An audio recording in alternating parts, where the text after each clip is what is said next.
Hello everyone and welcome to our webinar. Today we're going to learn how to optimize talent, retain customers, and grow profits through technical support planning. Today I'm joined by David Mello, an industry leader with 3 decades of experience in the secure managed file transfer, cybersecurity, and e-commerce spaces.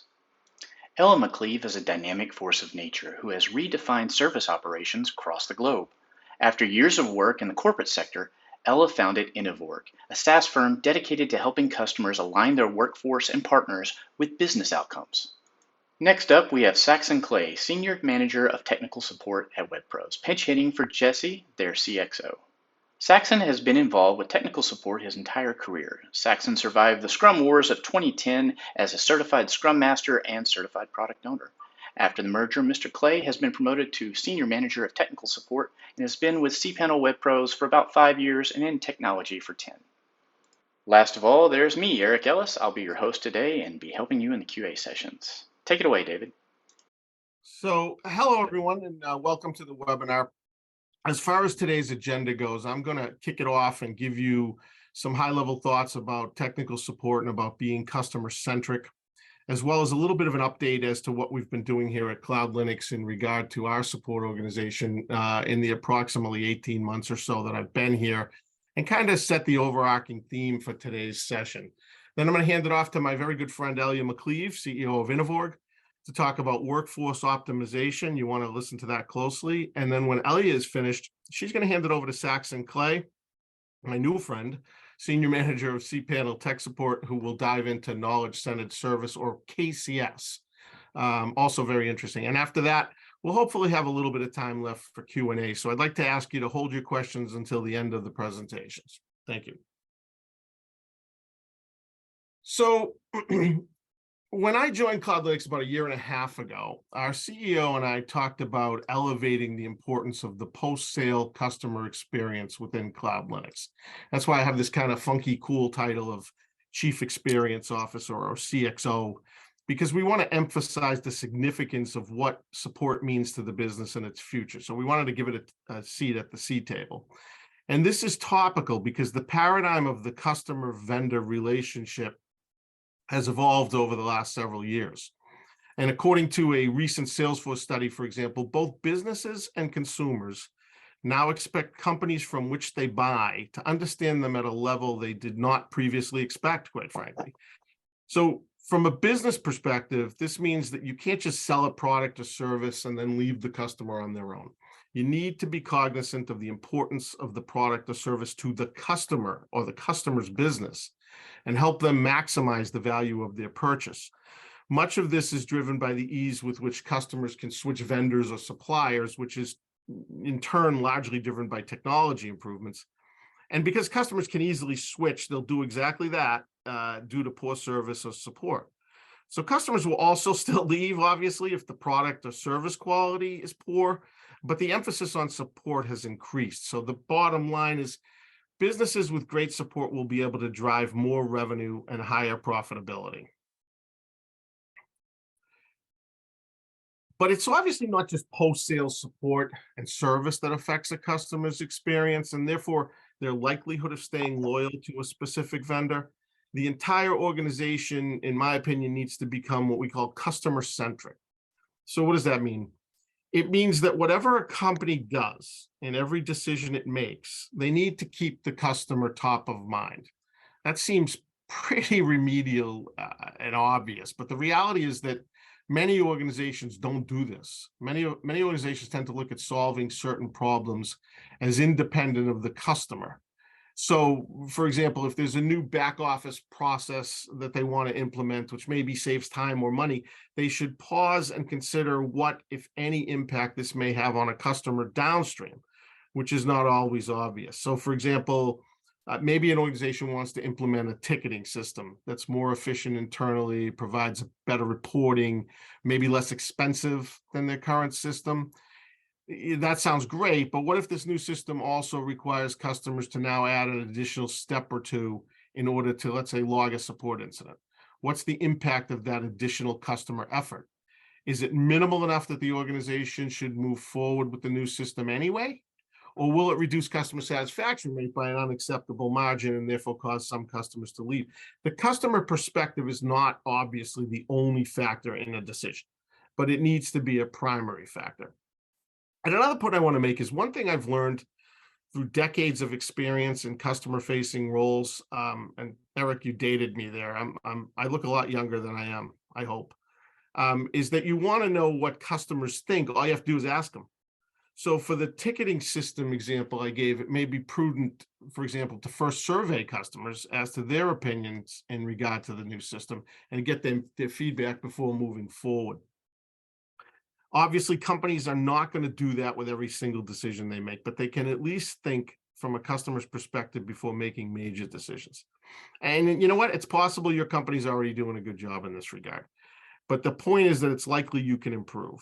So my suggestion is to challenge yourselves to always think from a customer-centric perspective as you make decisions in your organization.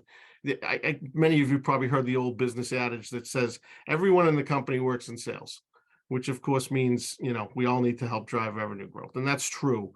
But there's a corollary to that line of thinking, which is that everyone in the company also works in customer service. We all need to be customer-centric and focused. So let's talk about the evolution of the support function here at CloudLinux. I hope the next few slides aren't too boring for you, but I thought we'd take this opportunity to kind of update you guys on what we've been doing, since it very directly impacts you. This slide is a simple representation of the support structure at CloudLinux in approximately mid-2021. There were separate support organizations segregated by business unit or product line. And that's not an entirely unusual structure in my experience. And I think it actually may have functioned very well here for a time. But a more centralized structure provides better opportunities to leverage headcount, deliver a consistent user experience across all products, efficiently share knowledge, train staff, and very important also to provide career paths for team members. So in this previous structure, we experienced a siloing effect that sort of limited us in our ability to cross-pollinate expertise as well as to scale as we began to grow rather rapidly. So the first step in the evolution of the support organization was to centralize operations. In this structure, we see the establishment of a unified support team, as well as two specialized support teams. The tickets handled by the unified team, which operates on a 24/7 basis, are general questions. It's a tier 1 team. General questions or documented issues. The unified team is the intake team for all products, though. And if an issue becomes complex, the unified team escalates it to one of the two specialized support teams. CloudLinux OS and kernel care issues go to the CloudLinux OS specialized team, and Immunify issues obviously go to the Immunify specialized support team. These teams handle the more difficult issues that require in-depth analysis, right? Obviously. And if necessary, the next escalation level would be to the relevant development team. So it's a short path to get to the development team if we need to. The CloudLinux OS specialized support team operates on a 24/7 basis, and the Immunify specialized support team is 24/5, but 24/7 on-call coverage for high severity issues.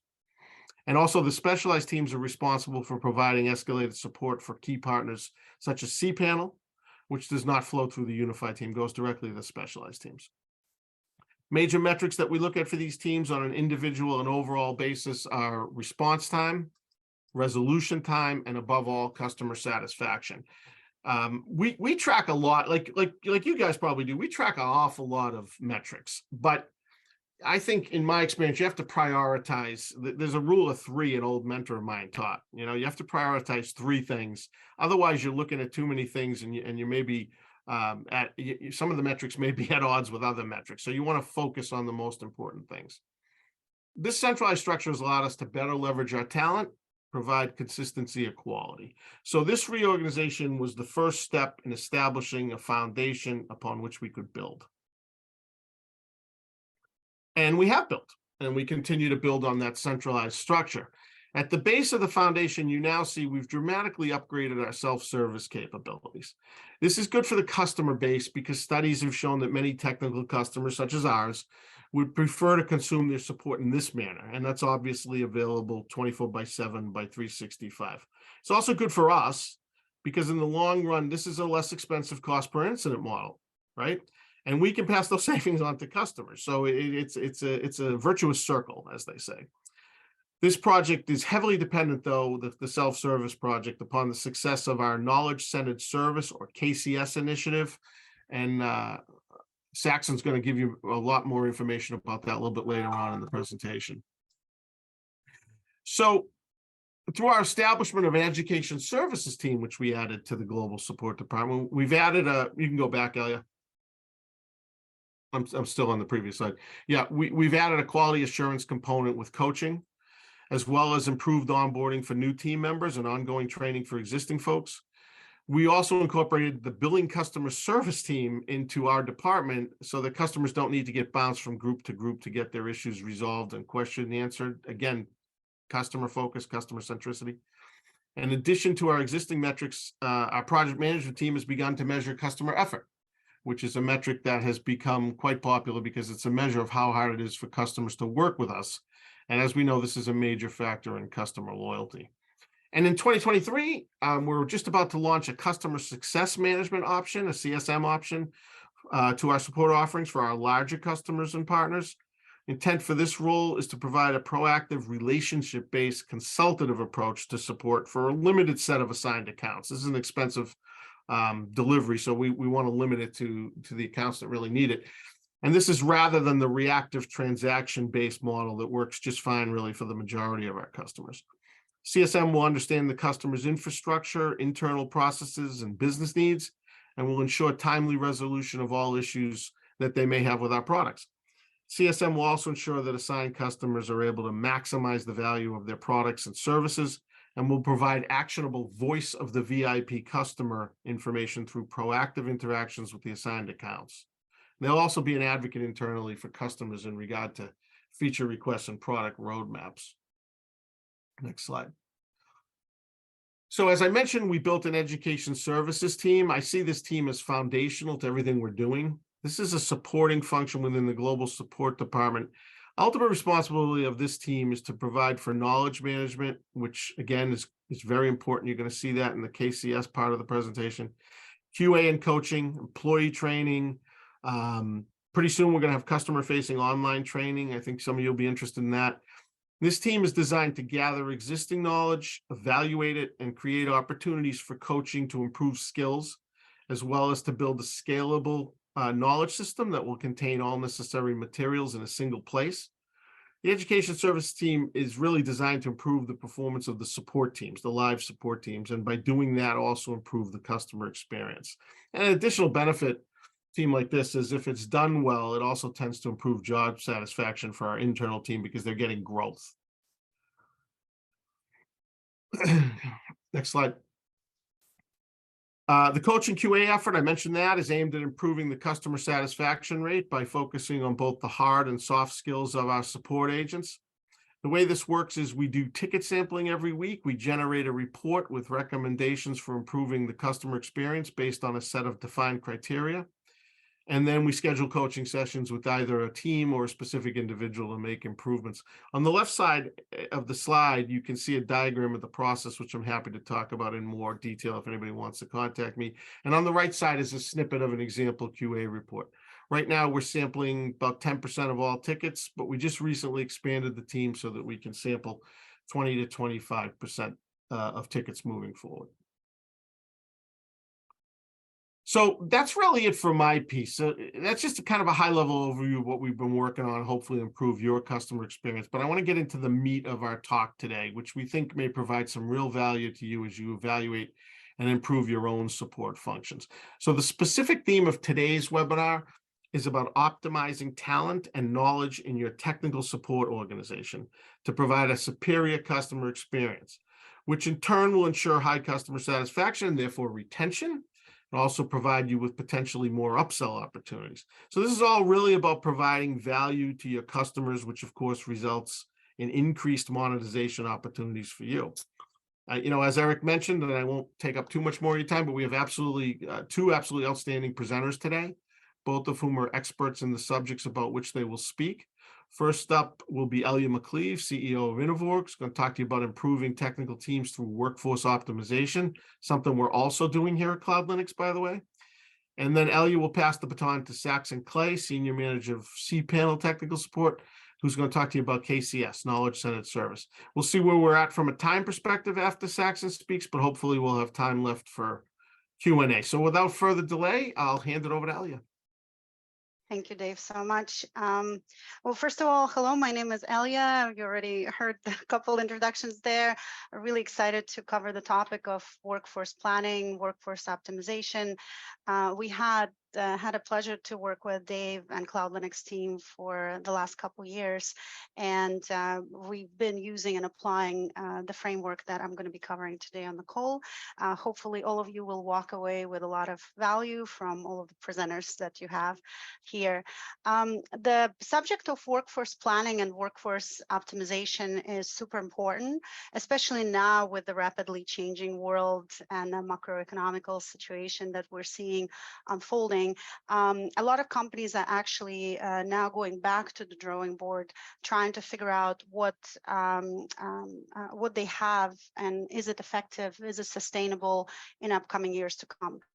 The workforce planning as a tool is really one of the best strategies out there improving the organizations. Why, you might ask, is because it forces us to align our people with the business, but not as an event in time, but on continuous basis as a process that's linked to the business strategy and the outcomes.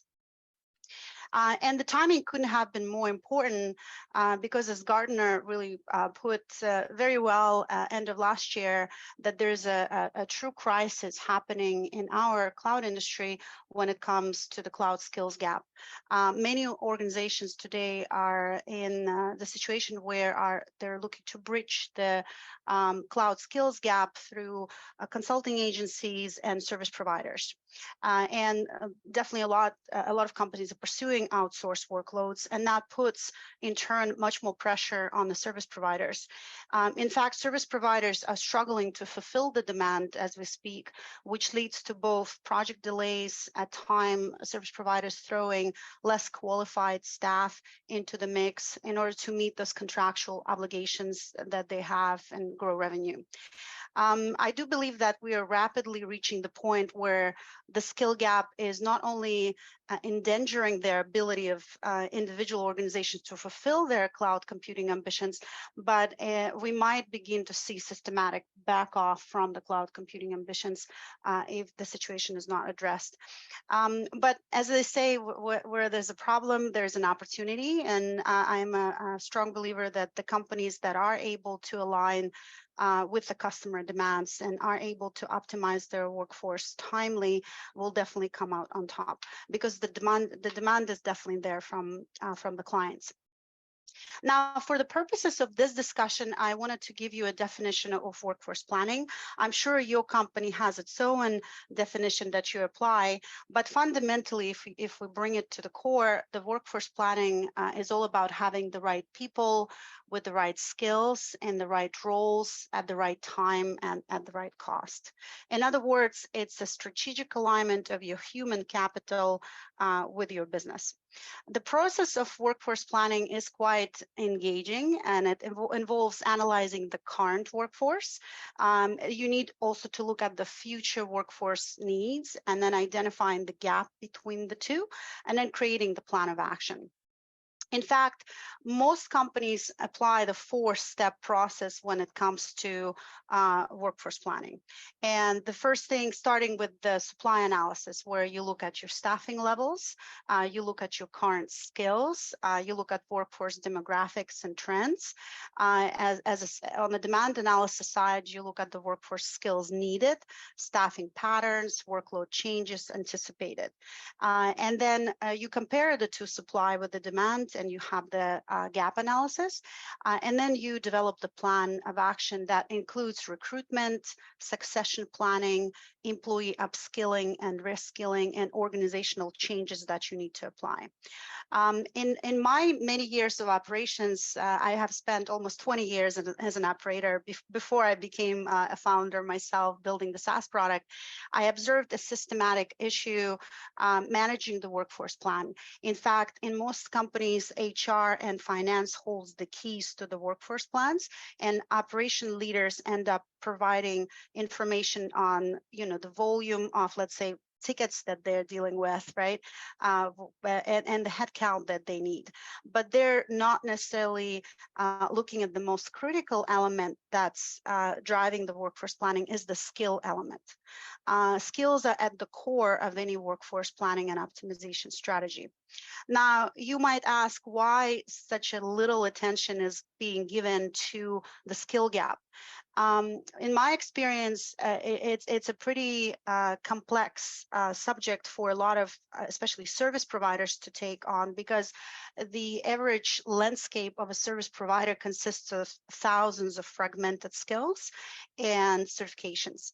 And when we talk about skills, we're not talking only about your external the products and services you essentially sell, but also systems and tools that your staff needs to sustain and be familiar with, right, and be skilled on. So it's a pretty challenging exercise to go through. But with that said, we are seeing more and more organizations now starting to develop the skills catalog, starting to map the skills catalog to their product and services, right, and to their roles. In our experience, an average service provider runs anywhere from 100 to 120 skills per role. You can imagine the sheer volume of skills associated with one single individual in any company. You're literally raising superhumans there, service providers. When it comes to cloud SaaS companies, average number of skills per role we've seen is around 60, 70 skills. Now, why do I mention employees? Because employee experience and employee expectations are evolving as well. So as cloud skills are in high demand, workloads are being outsourced to the service providers, the employees are looking for ways to align with that reality and fulfill the expectations of the business. There was an interesting study that came out of a company I'm sure you're all familiar with, 451 Research, called Voice of an Enterprise on workforce productivity, employee engagement. And they have touched, I'd recommend Googling that research paper, really interesting. But I'm going to zoom into the skills development challenges that they have identified as part of that study. And the top three elements that employees are most struggling with and concerned about is the clarity on skills, like what skills do I need to learn? What do I need to focus on to fulfill the expectations in my current role, but also figure out how do I progress to the next level? What is the next step in my career development, right, in this organization? And then the skills are not clearly defined in terms of how do I obtain the skills. The tool set is loose. So the employees are confused and they're struggling because the employers are having a hard time kind of defining and creating that clarity for employees and what to learn, when to learn at any given point of time. And don't forget, when it comes to skills, it's not just about the technology elements and skills and learning, not just about the technology elements, but also your internal processes and procedures as well, right? That part is in play, and that is unique to every single organization as well. Now, before I go into the recipe, there is a recipe, and I've been designing and kind of developing it throughout the years, working with multiple service providers. But before I look at the framework and share it with you, I wanted to just present this slide where it's all about connecting the dots and what the companies actually get wrong. Because in many organizations, if not most, product and services kind of part of the product and services organization, the business unit. Then you have the business outcomes, kind of finances driving a lot of that, right? And then you have the roles and performance HR. Then you have the skills and certs. Okay, let's give it to operational leaders, right? So everything is kind of run and managed and communicated in such high level of segregation where you're not positioning your workforce to be able to connect the dots between all of those things. But we know that all of those things are interconnected, right? It starts with the business outcomes. that we need to achieve as a company. We have product and services that we sell to generate the revenue and achieve those business outcomes that we have. We have the roles that need to align with the product and services and the workloads and the contractual commitments we made to the customers, right? And the roles obviously need to have certain skills and potentially maybe certain certification burden they're carrying to fulfill those workloads, right? And then there's the performance element and the development plans where you need to make sure everybody's aligned in terms of productivity and performance. And we, at the end of the day, all achieve the business outcomes. So if anything, you can walk away from my side, my part of the webinar and the presentation is look at breaking those barriers in your company, look at building those connections between all of those elements, because it will make much easier for your workforce to understand where you're going, what you're trying to achieve.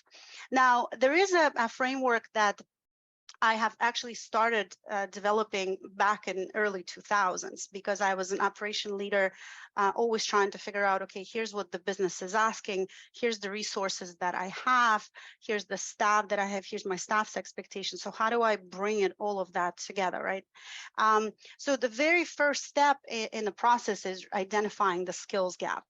The second element in the framework is aligning and identifying the coverage, product and services coverage gap against the skill catalog, and then optimizing your roles, aligning your roles with those expectations, and then addressing those gaps. Now, even though it is challenging to do it without the tool set, but I can tell you in my years, I have actually, I wasn't able to find a solution that could fulfill this framework.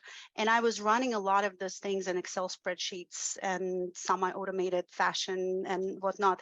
Depending on the size of your product and services catalog, depending on the size of your skills catalog, it's doable to do even without the platform in play. It's going to be challenging, but it's doable.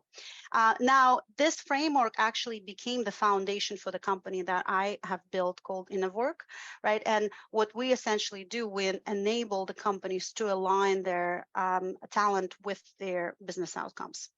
Now, let's zoom in for a minute there into each step, and I will just comment on how you could run with it. I have some shameless plugins there of Innovorg, screenshots there from the platform, but focus on the steps themselves, right? We have identifying the skill gap. So what is involved in that particular step?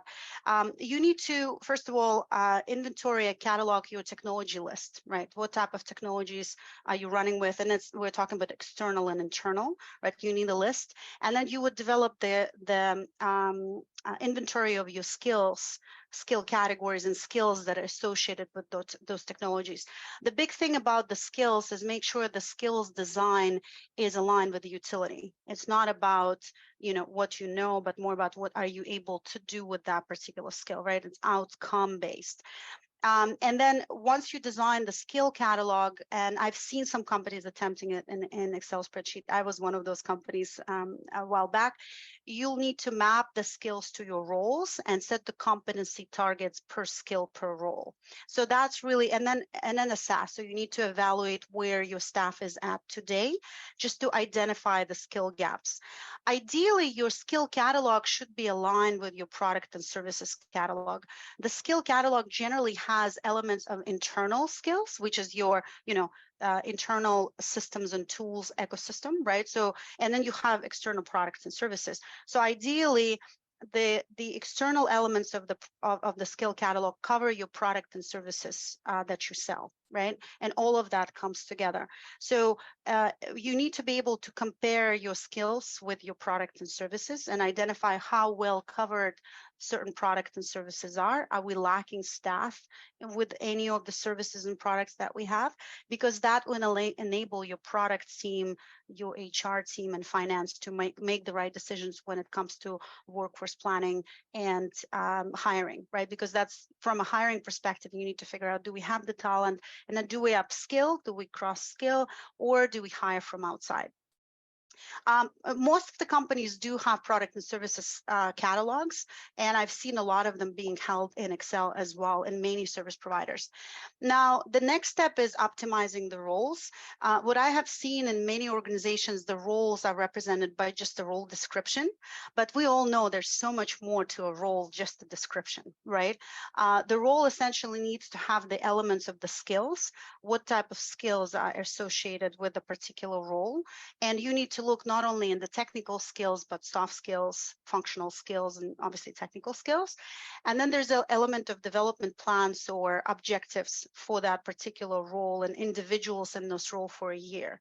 What I would recommend is introducing, rather than kind of running with old school annual reviews, look at the introduction of development plans, right? We call them job scorecards, and that's what Dave also showcased in one of the slides, where the job scorecards allow you to have an element of kind of reflection of the employees. That they look at the goals that have been set in front of them, and on cyclical basis, could be once per year, every quarter, they come back and reflect on how have they done, right, on those particular objectives, right, against that development plan. And then the manager also can weigh in and add notes. And then by the end of the year, when it's time to really look at the salaries, promotions, and whatnot, you have a very complete picture of, okay, here's the role, here's the responsibilities, here's the skills that they were intended to have, here's the objectives that we have, and here's how we've done with the check-ins, let's say every quarter, every 6 months. Now, where are we at with that employee and what the next step is for that particular individual, right?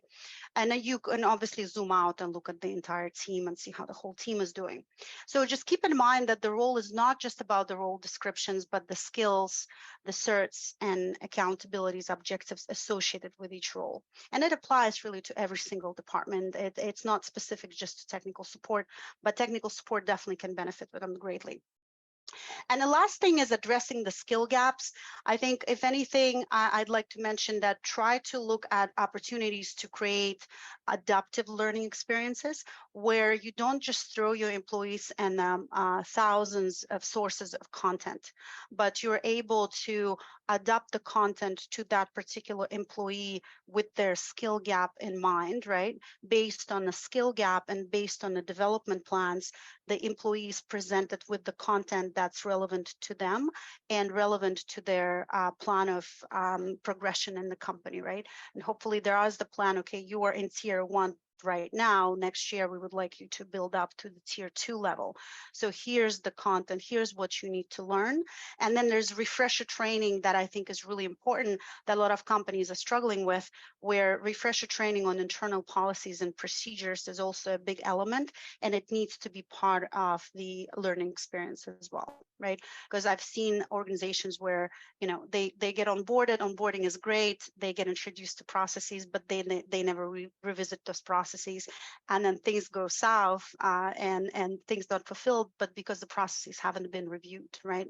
And just with the sheer of skills that the employees are running with, it's difficult to remember everything and sustain everything at the same time. Now, as I mentioned, Innovorg have taken that framework and we've automated and systematized that entire framework of aligning talent with the business. I would be more than happy to chat about skills gap, answer any questions you might have, and maybe today at the Q&A you'll have some questions for me as well.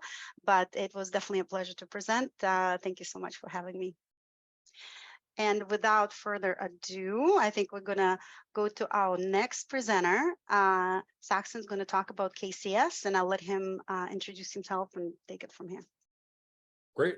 Thank you, Elya. So yeah, as everybody's mentioned so far, my name is Saxon. I'm the Senior Manager of Technical Support with WebPros, specifically focusing on the cPanel and WHMCS brands.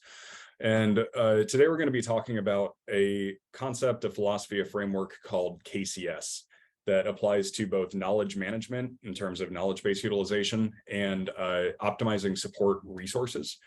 As I'm sure many of you know, frequently in support organizations, you have to run a tight ship. You have to prioritize and focus on the things that are going to be important and make sure that you're putting resources in the right place, which is what KCS helps with. Can I have the next slide, please? So at a very high level, KCS stands for Knowledge Centered Service. And at its core, it promotes a mindset both among your employees, your frontline agents, and your leadership team focused on the distillation and sharing of knowledge. And that's focused both in internal usage as an internal KB shared among agents and external for customer utilization. The big focus about customer utilization is that it empowers users to answer their own questions, to solve their own problems, to look up answers before they create a ticket. And many times when somebody's coming to contact a support team, they don't want to have to wait for a ticket. They don't want to have to go back and forth with a chat to try to find an answer, have it be escalated, have it be handed off, etc. It's putting answers in front of them in the form of a knowledge base and utilizing something like the answer bot that Zendesk provides, which is the ticket system that we use here, helps facilitate that. It puts answers in front of people before they have to even contact your team. The trick there, though, is making sure that the content that you're putting together and the articles you're writing, the procedures that you're trying to put in customers' hands are relevant. They're relevant, they're accurate, they're actually useful to the user that you're trying to work with. What we've seen and what is a core function of KCS is improvements in the user experience. A lot of the time when customers are trying to contact support, either your support agents are repeating work, they're looking into something that's already been investigated, that has been answered by somebody else weeks ago, but it's being redundantly investigated because multiple different customers have come up with the same problem. However, when centralizing knowledge and making sure that every interaction results in either an article being used, an article being updated, or something being added to the knowledge base, you're minimizing all of that excess work, that resource loss that otherwise would just be a net loss for the organization. So you're improving the user experience by reducing wait times and preemptively answering any follow-up questions that a user might have by giving them a whole answer that's been verified, vetted, and written by your actual support team. At the highest level, KCS integrates the use of knowledge capturing in the actual interaction workflow. So when a customer contacts support, the KCS process kicks in. Your agents will be looking for any existing knowledge, any existing articles about this particular issue that has come up. If it doesn't exist, they're going to be writing a new article for it. If it kind of exists, there's a semi-relevant article, but it doesn't quite cover the situation, they'll be updating it to make sure that it encompasses what users are actually contacting us for. Can I get the next slide? Thank you. The major philosophies behind KCS, I'll start at the top here, is that it's demand driven. And something that you'll find in support organizations is trying to predict the future, trying to document every possible problem. When a new release comes out, you try to make sure that there's existing documentation for every permutation of issues that customers might run into, but we can't predict the future. So instead of looking at just in case documentation, trying to put everything out there possible and wasting time in doing it, you let the customers tell you what you need to be documenting. Every time a customer contacts support, they are telling you what they want. And KCS focuses on reinforcing that. When a customer tells you what information they need, what answers they want, all you're doing is ensuring that for the next time a customer asks that same question, the answer is already in front of them. It's available in your knowledge base. It's hopefully being integrated in your SEO results. So best case scenario, when customers start Googling their problems, when they come to start contacting support, they can find their answer without having to eat up time for one of your support agents or anything involved in the escalations. Beyond just for end user benefits, you want to create a knowledge network. Something that happens frequently in support organizations is there's a mindset of hoarding knowledge of, I have this experience, I've been here for 10 years, I know all of this. And that gives me job security. If I know all of this, then there's, they can't get rid of me because no one else knows it. But you want to push away from that mindset, because when knowledge is hoarded, it hurts the entire team. It creates silos and it doesn't support everybody coming up to the same level. So when documenting information publicly and internally, you're benefiting the entire support team, ensuring that everybody has access to everybody's knowledge, that there is no silos, that the floor, the base level of knowledge for everybody involved in your organization is as high as the most tenured, most experienced person on the team. The biggest focus there, oh, sorry, can I go back for a sec?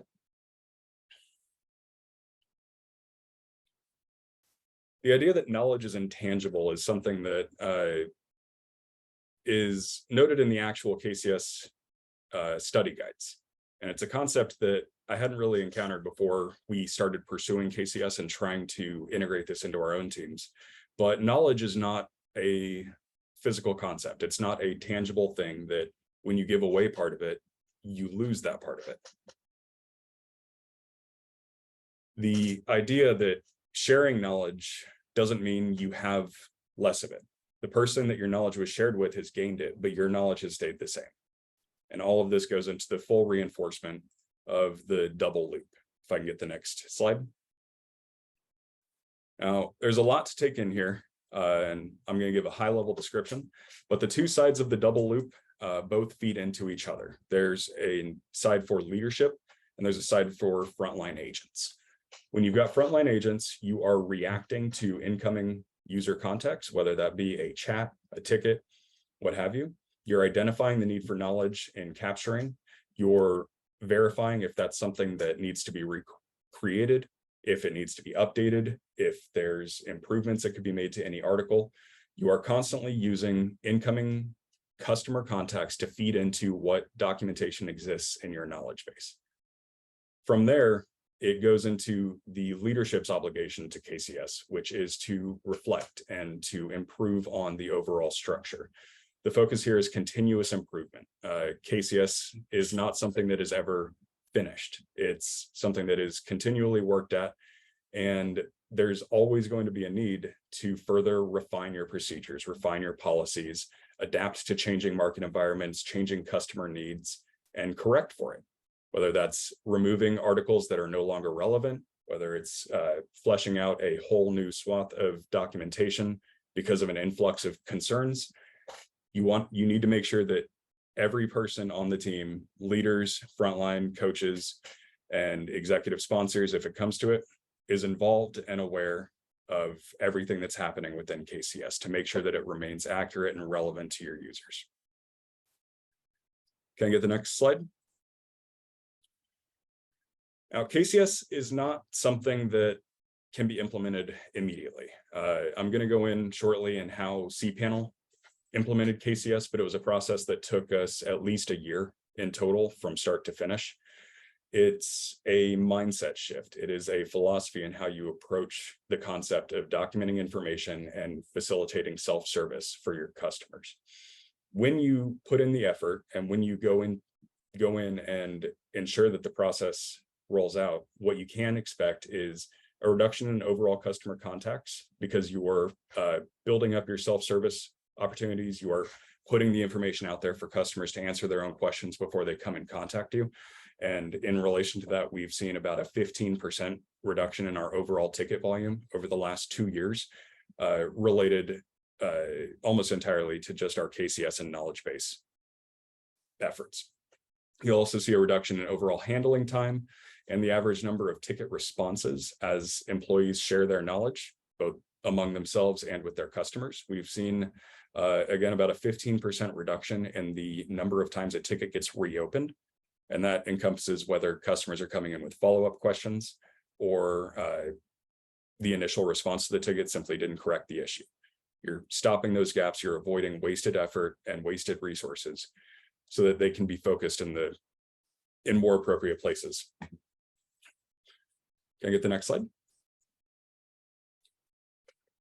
So the point where cPanel Technical Support began trying to implement KCS, what's recommended in the KCS certification guides is to go in waves.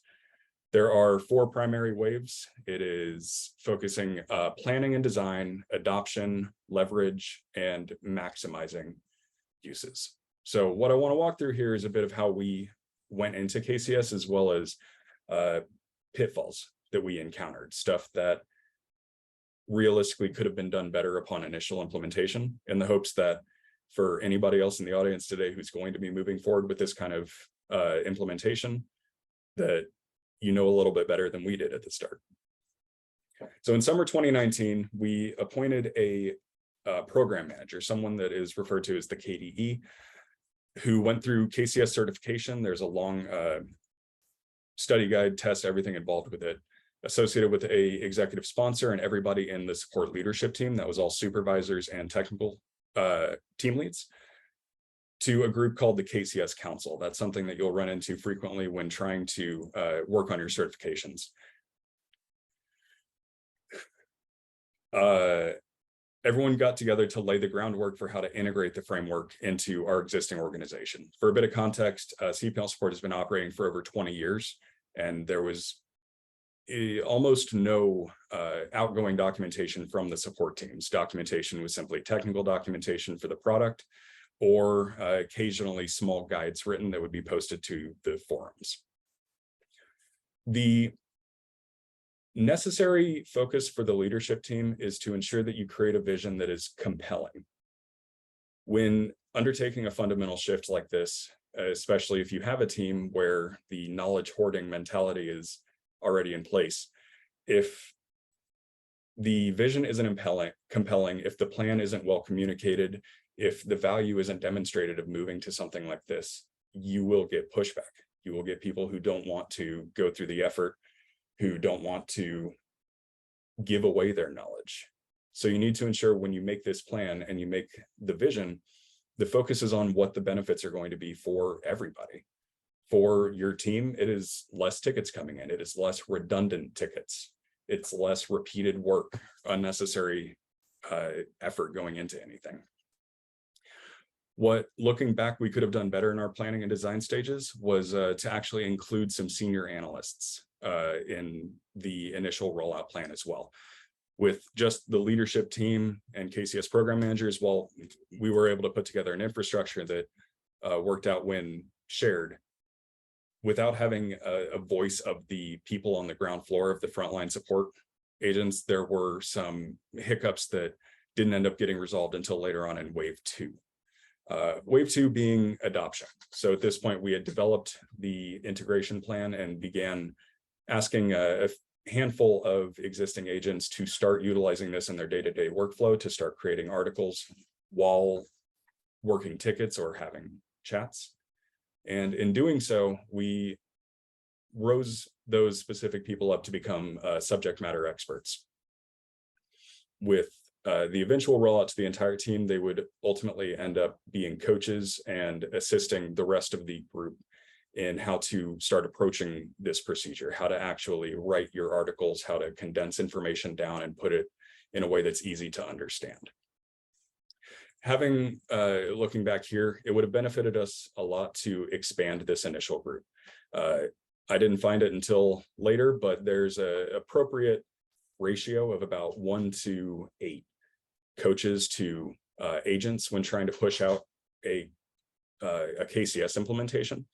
And we had about 1 to 15 or so. So when we went into wave 3, can I get the next slide? Which is the full rollout, we didn't have enough coaches to go around, which not the end of the world, but it made it a little bit slower to get full adoption. And it ended up requiring us to work with our internal training team to develop job aids and internal material, the team leads and supervisors to put more focus into individual one-on-one communications to cover the gaps where additional coaches would have benefited us. And those are, again, the subject matter experts that we identified in the original wave. But from there, you go into maximizing the impact. That's utilizing the double loop. That's getting articles written. That's actually enjoying the benefits, seeing reduced ticket volume, seeing reduced wait times for customers. And you actually never leave wave 4, because KCS isn't something that is perfect. It's never going to be perfect, but it is about iterative growth. It's about promoting and ensuring that you are doing as much as possible to support your customers exactly where they need to be supported. So you're minimizing wasted effort, that can be put anywhere else, creating additional coaches, expanding internal QA teams, and so on. But in taking this kind of mentality and distilling down individuals' knowledge or the results of individual investigations into public knowledge that is put in front of customers before they need to contact your support team, you see constant benefits. So to learn more, can I get the next slide? There's a couple of guides, and I will be sure to paste these in Zoom chat, or I'll ask our illustrious hosts to share these links out. And if anyone has follow-up questions, we'll have a little bit of time for Q&A at the end of this here, and everybody is welcome to shoot me an email, reach out to me on LinkedIn. I'm always open for networking, and feel free to ask me any questions about how we did it, if there's other tips or tricks that would benefit being shared. And that's about all I got. Thank you again to the CloudLinux team for letting me participate here.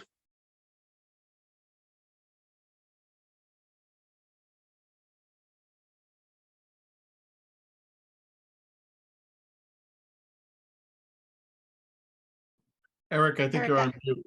Yeah, I think you're on mute, Eric.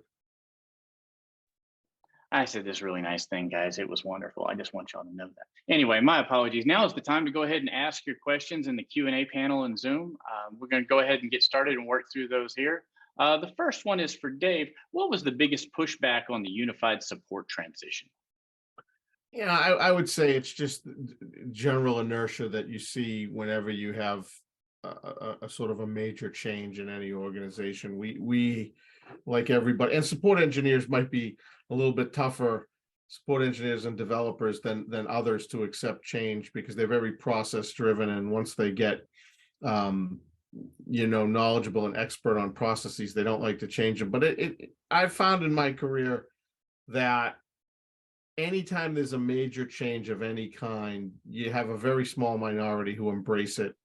And usually a whole bunch in the middle who get nervous, and then some who just kind of fight it.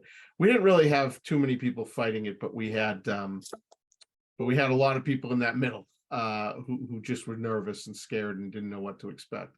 And so that's where you have to kind of on a regular basis explain the value behind what we're doing, not only to the company but to them. And gradually we were able to get some champions on our side, and they helped with the rest. Wonderful. This question is for Elya. Can you explain the differences between job score cards and annual reviews? Sure, David, thanks for the question. Fundamentally, the difference is where annual job scorecards is sort of old school approach to the employee development. A lot of companies at this point are stepping away from traditional annual reviews and leaning into what we call development, individualized development plans, right? And job scorecard essentially is the tool for you to implement those individual development plans. And in the process, in addition to employee feedback that you will be collecting on cyclical basis, you will also have this annual outcome at the end of the process, right? So it's a replacement to the traditional annual review process, but look at it as a 2.0 performance management mechanism, right? Where you are collaborating with the employee throughout the year, and you're essentially leading employee into the desired outcomes, rather than just sort of coming down at the end of the year and rating them ambiguously, right? So it's a collaborative process between the manager and employee throughout the year that leads you to the right results at the end of the year. More than happy to discuss more and obviously demo you the job scorecard in action. If anybody's interested, I could show how it works and how it comes together. Awesome, thank you. I have one for Dave. You mentioned measuring customer effort. How are you doing that? Yeah, and actually, thank you for that question. Actually, it's being done by our product management team, and it's being done through surveys. And this is back to our theme of, if we really want to know, you ask the customers, right? We actually do use a tool called Retently. It's a third-party surveying system that's designed really to measure 3 specific things. One is customer effort, and they have templates for campaigns that you can run to measure it with appropriate questions, and how often you ought to do it and so forth. And there's other tools out there, but Retently we also use Retently to measure CSAT, and we use it to measure MPS. I like that tool. Again, there are others because it has reminder features in it and so forth. We find that our survey response rate is dramatically higher since we switched to that tool. We used to run around 5 to 10% on any of the surveys that we did, either the regular CSAT surveys or campaign surveys. And once we went to Retently, because of the reminder tools and other benefits, we're able to triple that. So we're getting response rates in the 20s now, which is pretty good in my experience. But yeah, it's done through a specific tool designed to measure customer effort. Thank you, David. That's all the time we have for today. I'd like to thank you all for taking the time out of your busy schedule and attending our webinar. And we'll be posting the video here and next week. And thank you all. Have a great day.